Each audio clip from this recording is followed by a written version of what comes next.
Good morning everyone! It's raining Wednesday. Yeah, maulan dito sa amin guys. Sana umuulan din dyan sa atin sa Philippines para maibsan ang init. Background puro sinampay. Guys, for today's video, turuan ko kayo paano magluto ng nilagang baka ng mabilisan. Ito yung nabili natin kahapon na naka-yellow tag sa supermarket.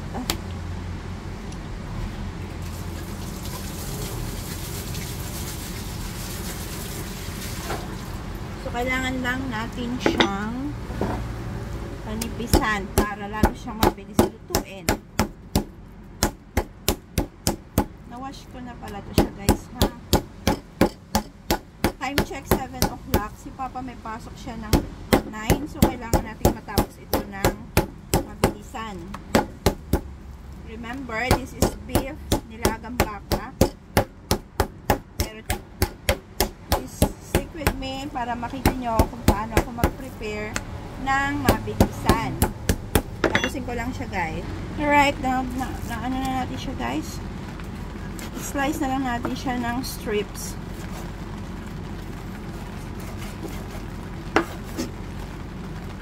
Cut ko siya ng half. Tapos ganyan na.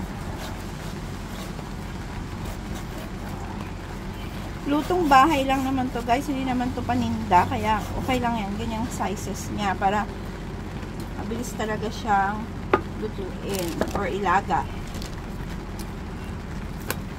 Grabe na ulan, uwi ako mamaya guys, pasok pa tayo tonight. There you go. Then I'll do the same sa kabila, sa isa. Tapusin ko lang pakita. Guys, habang piniprepare natin the rest of the ingredients, meron din tayo ditong sweet corn, yung ating grocery. Hinit up ko na itong ating pan at lagay ko na itong ating beef. Wala pa ako nilalagay ng oil. And guys, naglagay ako ng konti. Brown ko lang siya bago ko lagyan ng onion. Hindi na ako maglalagay ng garlic.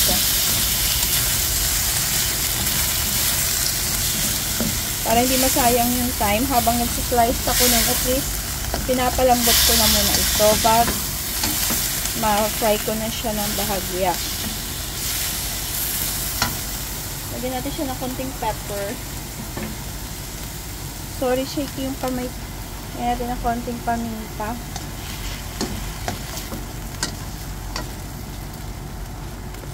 Hintayin lang natin siyang mantika ng pusa, tapos ilalagay na natin yung ating onion. Ayan, lumalabas din kanyang guys, oil. Unti-unti nang natutuyo yung kanyang water. Ay, meron pa siyang ini-extract sa tubig. Oh. Guys, naglagay na ako ng onion.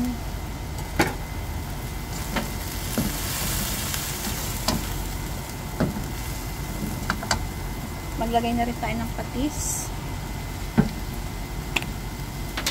Dahil patis ang ating gamit. So guys, unahin natin itong ating corn kasi sabay natin ito sa pakulo ng kanyang sabaw.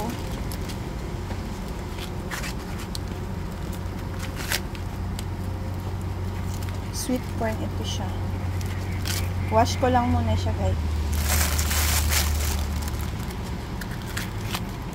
Bago. Fresh na fresh pa to. Oh, malambot. Slice na natin yung mais, guys.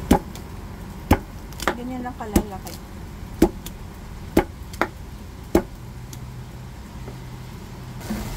Guys, pag ganyan natuyo na siya ng konti, yung ating beef, maglagay na tayo niya ng ating sabaw. Kasi pag pinatagalan mo pa yan siya, titigas na yan siya, guys.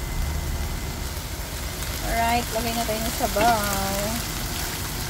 The more the merrier.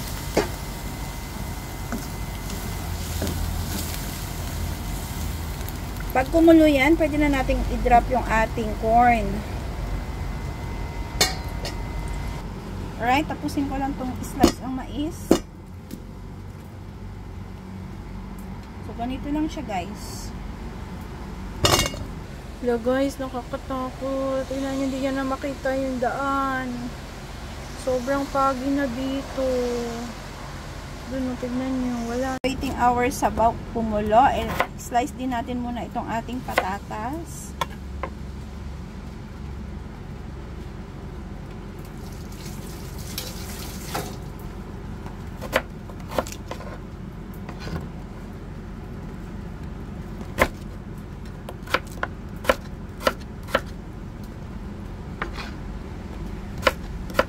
Alright. So na guys, nakulo na yung ating sabaw. Lagyan na natin yung ating corn. In that way, makakasave tayo ng time. Kasi medyo matagal pa naman yung pakuluin habang piniprepare yung other ingredient. Guys, habang hinintay natin yung ating sabaw, corn, pilihan natin to. Pag lumambot si corn, lagay na rin natin yung ating potato. And lastly, yung ating cabbage. So, diba? Ang bilis. Tapusin ko lang na natin. Ayan, nakulo na guys. Pwede na natin ilagay yung ating potato.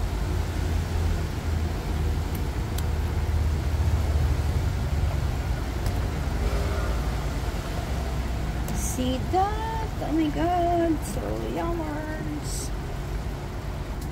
Takpan ulit natin siya guys. Alright, so tapos na natin pilihan yung ating beans. Hindi na to fresh guys. Yung isang araw ko pa to nabili. And then, punta tayo sa ating cabbage. Ito yung ating repolyo na nabili natin kahapon sa supermarket.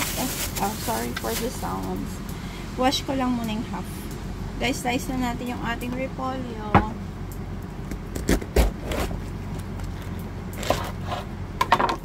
Tara! Ito yung gagamitin sa kabilang side. Tanggalin lang tong sa middle niya, yung matigas na part. And ganito ko lang siya ginagawa. This is Chinese style guys. Ang pag ng repolyo. Ewan makikita niyo ba siya? Ganyan lang. Oops. Hindi siya ginagamitan ng knife. Sabi ng mga Chinese, mas masarap daw yung ganito. Kung nagugulay sila, ganito nila na yan. Kahit na yung stir fry lang. Ayan. Ganyan lang. Guys, ayan, kumuha na ako ng beef. Check na natin kung malambot siya. And, tara! Yan. Malambot. See, malambot na siya, guys. Time check, 7:70. Nag-start tayo ng 7. So, may almost 18 minutes na. Ganyan na siya. And then, lagay na natin yung ating beans. Mabilis ba yun? 18 minutes para sa laga. And last niyan, repolyo guys. Sobrang bilis na lang yun. See that? Oh my gosh. So, ganyan lang yung gawin nyo guys. Pati yung sistema ng pagkasunod-sunod ng oras at pagpiprepare niya. Sobrang bilis nyo lang magagawa. Promise. Feeling nyo matagal lang siya. O may bulalo na kayo ng mabilisan. Let's check guys. Ooh, lala. Bulalong Taiwan yan guys. Lagay na natin guys yung ating sangkaterbang repolyo. Bone marrow na lang ang kulang. Tagaytay bulalo na itech.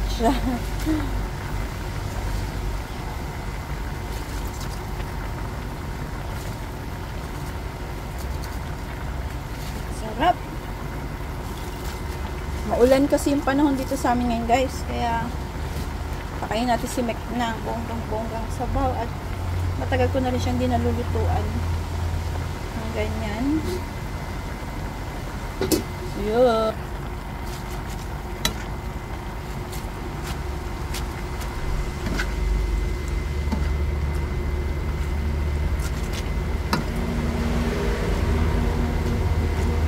So, untayin lang natin to siya guys na mag half cook yung ating repolyo and it's done. Time check, it's 7:25.